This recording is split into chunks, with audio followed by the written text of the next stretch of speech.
नमस्कार मित्रों, मैं पहाड़ी दाजू बलवंत मेहता आज आपके लिए फिर एक नया वीडियो बना के लाया हूँ अपने पहाड़ के उस दुरुस्त ग्रामीण अंचलों और हिमालय की तलहटी से, जहाँ आज भी लोग हमारे पुराने पितरों के पारंपरिक स्वरोजगार को अपनाए हुए हैं। जी हाँ दोस्तों, भेड़ पालन।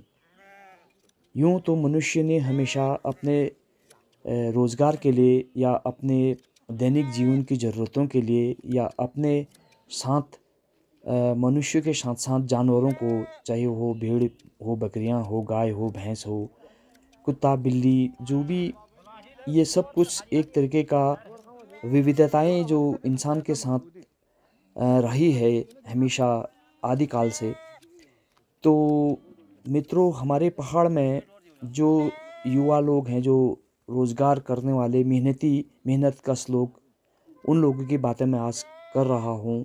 मुख्यतः भेड़ पालन के बारे में मैं आपको बता रहा हूँ और एक एक छोटी सी वीडियो बनाकर आप लोगों तक मेरा लाने का प्रयास है। किस तरीके से ये लोग भेड़ पालन करते हैं, क्या उनकी आर्थिक जो ये पूंजी है इसमें उनको क्या इससे बेनिफिट होता है और किस तरह से वो अपने घर का खर्चा चलाते हैं इन जानवरों के साथ रहकर, और क्या इनकी दैनिक दिनचर्या और क्या इनके साथ इनका बर्ताव और कैसे ये लोग रहते हैं और किस तरह से इससे ये इन जानवरों को पालने के बाद अपना बेनिफिट उठाते हैं। तो जैसा कि मित्रों आप ये देख रहे हैं, यहाँ पर ये भेड़ों से, जो भेड़ होते हैं पहाड़ में, उनको जैसे ही ग्रीष्मकालीन दिन आने लग जाते हैं जाड़ों के बाद, तो क्योंकि बकरियों को एक तो गर्मी लगने लग जाती है और दूसरा आदमी का इनको पालने का उद्देश्य ये रहता है कि इससे जो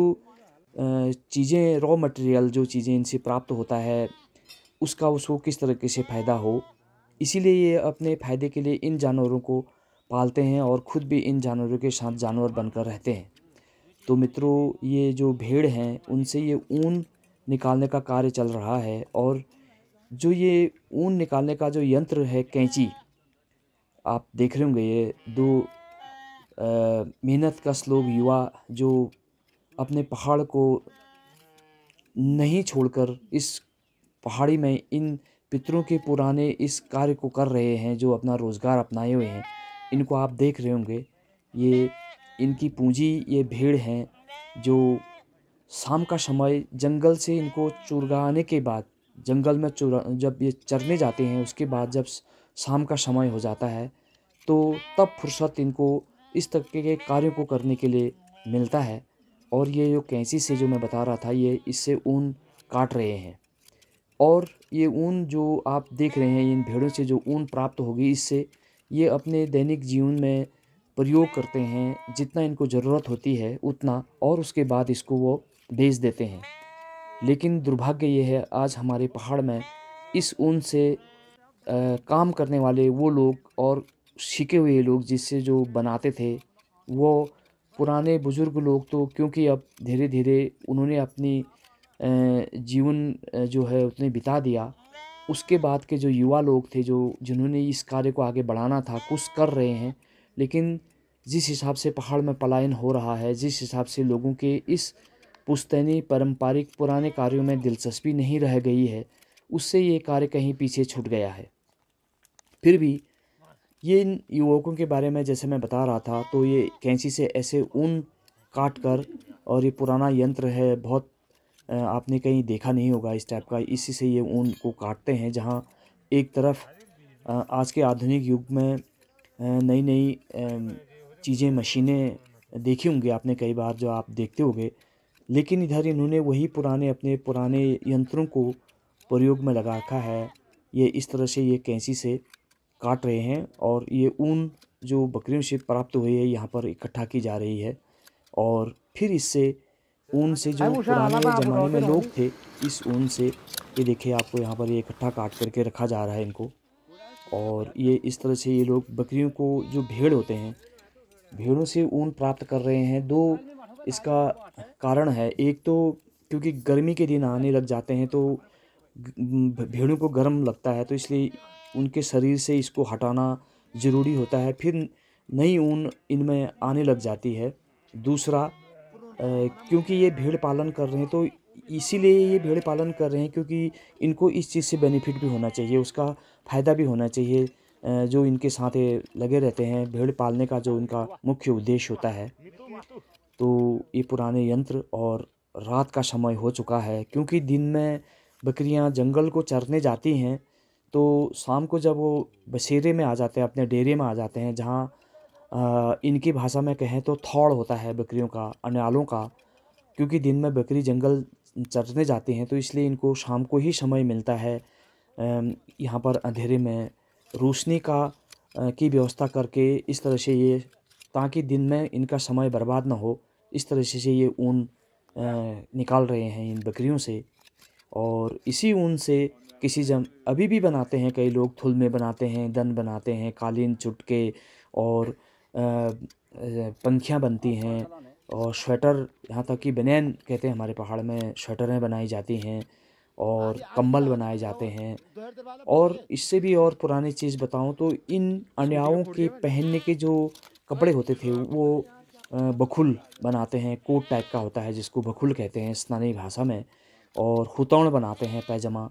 और इसी ऊन से वो लोग दिन में बकरी चराते हैं और ऊन काटते हैं, और घर के जो बाकी सदस्य होते हैं, हमारी मातृशक्ति जो घर में होती हैं, वो और अन्य सभी लोग, परिवार के लोग मिलकर इस तरह से ऊन से अपना प्रोडक्ट बनाते हैं, जो बनाते हैं जो चीज़ें अपने प्रयोग के लिए, उसके बाद उसको सेल कर देते हैं।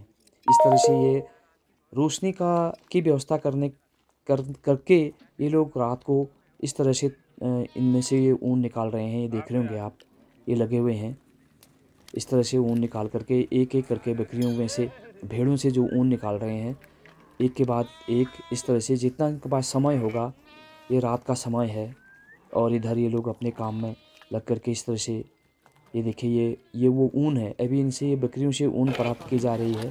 फिर इसको घर ले जाया जाएगा, इसको नीचा जाएगा, धोया जाएगा, काटा जाएगा, तब जा कर के इससे जो प्रोडक्ट बनेंगे, जो चीज़ें बनेंगी, ये ऊन अभी आप देख रहे हैं ये बहुत मैली है, इसमें बहुत कूड़ा करकट लगा हुआ है। और फिर इसको साफ किया जाएगा, धुलाई कताई के बाद, बुनाई के बाद, तब ये प्रयोग में आएगा। तो मित्रों, कर्मणीय लोगों के लिए, कर्म करने वालों के लिए, और पलायन के नाम पर मेरे पहाड़ को बदनामी जो होती है, बदनाम करने वाले लोग, स्पष्ट कहूँ तो अगर आदमी में अगर लगन हो, अगर वो मेहनत करना चाहे तो क्या कुछ नहीं है। और फिर ये तो हमारा पुश्तैनी पुराना पहाड़ी क्षेत्रों में, क्योंकि यहाँ कोई औद्योगिक संस्थान तो है नहीं, या कोई ऐसे रोज़गार इनको यहाँ मिल नहीं सकता। तो क्योंकि अब ये हिमालयी क्षेत्रों में रहते हैं, यहाँ अभी कोई और चीज़ नहीं कर सकते हैं, इसलिए इस तरह से देखो, मैं आपको बताऊँ, ये कई बार बकरियां जो हैं उठ जाती हैं, ये ऊन निकालते निकालते, काटते काटते, तो ये इस तरह से अपनी सेफ्टी के लिए कई बार उनके खुरे जो होते हैं पाँव, उनसे मुंह में लग जाती है चोट पटक, इसलिए इनको बांध देते हैं। ये कई बार कुछ बकरियां तो शांत लेटी रहती हैं, कुछ बकरियां जो है थोड़ा अटपटा जैसा लगता होगा, शायद उनको डर लगता होगा, तो उठ जाती हैं। तो इस तरह से रस्सी से बांध देते हैं इनको, फिर खोल दिया जाएगा अभी जब ये इसमें से ऊन निकाल दी जाएगी। तो ये टॉर्च का और बल्ब और उस रोशनी की व्यवस्था कर करके इस तरह से यहाँ पर ये देखिए, ये यंत्र है जो इसको कैंची कहते हैं। देखो, आपके कानों तक अगर आ रही होगी आवाज़, तो खट खट की आवाज़ है थोड़ा सा, क्योंकि बहुत ऊन काट दिया है इस कैंची से, तो अब ये थोड़ा इसमें धार लगानी पड़ेगी थोड़ी देर में। तो ये इस तरह से ये काटते हैं। बकरियों को भी इससे, पता है आपको, मैं एक चीज़ बताऊं तो, इनको भी अपने शरीर से इस तरह के शैवाल जो होते हैं, जो ये ऊन होती है जो उनकी, इसको हटाने में उनको भी आनंद आता होगा, बॉडी में मसाज हो जाती होगी। नहीं तो ये देखो कितने शांत तरीके, देखिए मैं दिखा रहा हूँ, ये देखिए, कई बार ये जो इस टाइप का ये लोहे का औजार है बनाया है, ये इस चिमटा होता है, कैंची बोलते हैं इसको, एक तरीका चिमटा नुमा। ये देखिए, ये इस तरह से इसको, ये देखिए ये काट रहे हैं। ये भेड़ जो है बिल्कुल शांत बैठी हुई है, क्योंकि इसके शरीर में भी इसको मसाज के साथ साथ इसको आराम भी मिलता है। और क्योंकि अब ये शरीर में अगर इस तरह से ऊन बढ़ती रहेगी तो इनको भी इससे गर्मी लगेगी भेड़ों को। अभी ये, क्योंकि ये गर्मी के दिन है आजकल, ये जंगलों में इस तरह से भेड़ जब चरने जाते हैं, तो ये देखिए इस तरह से इनके ऊन जो होती है, ये इस प्रकार से दो प्रकार के जानवर होते हैं। भेड़ों में भी वैराइटीज़ होती हैं बहुत सारी। कुछ सॉफ्ट ऊन होती है जिसे ये लोग खुनु ऊन कहते हैं यहाँ की, और एक थोड़ा सा झरझरी ऊन होती है जो थोड़ा सा उतना सॉफ्ट नहीं होती है। और भेड़ों की ऊन ज़रा सॉफ्ट होती है। और ये जो लखे दिख रहे हैं आपको, इसको ये बकरियां हैं, ये कठाव कहते हैं हमारे वहाँ, लखे होते हैं। इनकी ऊन थोड़ी लंबी लंबी सवाल होती है इनकी, इस टाइप के। ये देखिए, मैं आपको दिखाऊं तो ये देखिए, भेड़ों की ऊनों में जो है जो सॉफ्टनेस होती है थोड़ा। ये अनियाल हैं जो दिन में बकरियों को चराते हैं, दिन में इनको चुगाने के लिए जंगलों में ले जाते हैं।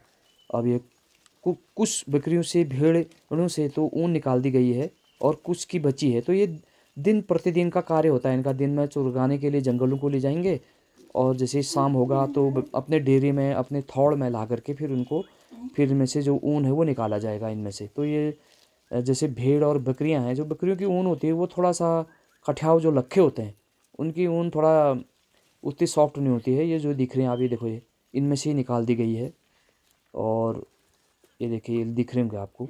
और ये जो इस टाइप का परिवेश है मेरे पहाड़ में, एक तरफ जानवर जंगलों को, तो वहीं से घर के जानवरों के लिए मातृ शक्ति जो मेरे पहाड़ की मेहनत कश महिलाएं हैं, वो घर में भैंसों के लिए, गायों के लिए चारा ला रही हैं। साथ में जलावन के लिए देखो, इसके ऊपर लकड़ी भी रख के ला रहे हैं। तो इस टाइप का परिवेश होता है ग्रामीण अंचलों में। इस तरह का जनजीवन रहता है पहाड़ में, जहाँ आधुनिक शहरों में महिलाएं इंस्टाग्राम, फेसबुक, व्हाट्सएप और वीडियो बनाने में देखने में लगे रहते हैं। तो वहीं ये हमारे पहाड़ के युवा हो या महिला मातृशक्ति हो, ये सब अपने इस कार्य में लगे रहती हैं। ये वही पूंजी है जो करने वाले के लिए बहुत कुछ हो सकता है। पहाड़ में मेहनत ज़रूर है, देखने को अच्छा लगता है, बोलने को अच्छा लगता है, पर जब बर्फ़ पड़ जाती है, यहाँ बारिश हो जाती है, तो इतने सारे जानवरों के साथ खुद भी जानवर बनकर इनको पालना पड़ता है। नीचे बर्फ़ पड़ जाती है, नीचे जो इनकी चरने की घास होती है, वो जब घास दब जाती है या जाड़ों में घास की जड़ें सूखने के बाद नहीं होती हैं, तो इनके लिए लॉपिंग करनी पड़ती है। बांज, बुरांस जो भी ये खाते हैं जंगलों में, तिलौंज जो भी इनके बकरियों के, भेड़ों के मतलब का होता है, तो उसको काटना भी पड़ता है। अनाल को पेड़ों के ऊपर चढ़ना पड़ता है। और इस तरह से सामने फिर थौड़ में शाम का समय है, भेड़ चरने के बाद फिर अपने थौड़ में आ चुके हैं। अन्याव का अपने थौड़ में आग जल गई है। जंगल से बकरियां चरने के बाद फिर अपने थौड़ में आई हैं, तो जो थौड़ में छोटे बच्चे होते हैं वो उनको दूध पिलाते हैं, और वो भी अपनी माँ के पास जाते हैं। बच्चे जो उनके छोटे भेड़ों के होते हैं, उनका आपसी कम्युनिकेशन, जो ये इनके रावने की आवाज़ आप सुनाई दे रही होंगी, शायद ये खुद इस भाषा को समझते होंगे। हम इस चीज़ को क्या समझें। तो मित्रों, इस तरह से जो ये लोग काम करते हैं पहाड़ में भेड़ पालन, तो ये इनकी दैनिक दिनचर्या, और ये इस तरह से अपने भेड़ों के साथ लगे रहते हैं। और इससे होने वाली उस आय और इनका स्वरोज़गार यही है जहाँ से ये अपने लिए इनका एक अर्निंग का रिसोर्स है। तो मित्रों, कुल मिलाकर करके ये जो हमारे पहाड़ में रोज़गार की बातें हैं, तो इन जैसे कर्मणी लोगों की इस मेहनत को देखते हुए लगता है कि इस युवाओं को स्वयं का स्वरोज़गार करते हुए इस टाइप के पुराने जो कार्य हैं, इसको इन लोगों से प्रेरणा मिलती है इस काम को करने की। इस और कैसे बनाते हैं, कैसा इसका प्रयोग होता है, कैसे इसको लोग बनाते थे, कैसी इसकी विधि थी, कौन से वो पुराने तरीके थे, वो ये सब कुछ मैं आपको इसमें बटोर कर लाने की कोशिश करूँगा। आगे को भी आप ऐसे वीडियोस को देखते रहिएगा, और आप लोगों को अगर अच्छा लगता है तो थोड़ा इसको अपने निकट मित्र लोगों तक खसका दीजिएगा। और आने वाले मेरे जो अगले वीडियोस होंगे, जो ब्लॉग होंगे, वो फिर मैं इस तरह के भेड़ पालन और भेड़ों से होने वाले आय और उसका जो आय का स्रोत है, उस स्रोत के बारे में, और उससे किस तरीके से लोग अपना फ़ायदा उठाते हैं, उसका उनको बेनिफिट होता है, ये सब कुछ आप लोगों के लिए बना कर के लाऊँगा। तो थैंक यू सो मच, आप मेरे यूट्यूब पहाड़ी राजू के यूट्यूब चैनल पर बने रहिएगा। धन्यवाद, आभार, थैंक यू सो मच।